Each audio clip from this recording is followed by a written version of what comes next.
अस्सलाम वालेकुम, मैं हूँ लाइबा और आप देख रहे हैं लीबू किचन यूट्यूब। आज हम बनाने जा रहे हैं पुदीना का रायता।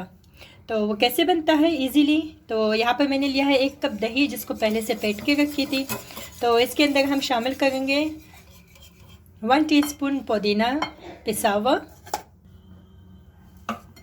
ये 1 टीस्पून हम लोगों ने पुदीना डाल दिया है। तो अब हम इसको अच्छे से मिक्स करेंगे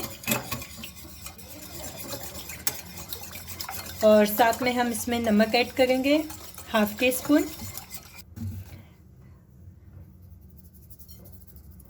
ये नमक भी डाल दिया हमने। अब हम इसको अच्छे से मिक्स करेंगे। अब मुझे लग रहा है कि इसमें जो है ना पुदीना थोड़ा सा कम पड़ गया है, इसमें थोड़ा सा पुदीना और ऐड करेंगे।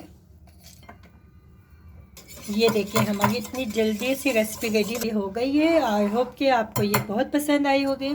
तो आप लोग भी ट्राई करें और मुझे बताएं कि आप लोग को कैसी लगी है। तो इंशाल्लाह फिर मिलते हैं अपनी नेक्स्ट वीडियो पे। तब तक के लिए अल्लाह हाफिज़।